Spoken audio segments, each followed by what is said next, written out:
Spent most of my career in narcotics enforcement, then retired from there and went on to join the Baltimore Police Department as the commander of training. I grew up in Baltimore, Maryland, right in the center of the city. It was a community with thriving businesses. Today, it's desolate. A lot of that has to do with the drug trade. We can't revitalize these communities until we end the violence. A close friend of mine who was working undercover for the Maryland State Police, his name is Ed Totley. This particular case he was working, where he was buying cocaine from a mid-level dealer.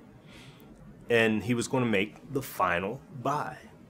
They had set up the deal, they went to the location. This guy wanted, I guess he decided he wanted to keep the drugs and the money. And in order to do that, he figured he would have to kill Ed. And he shot him at point-blank range in the side of the head.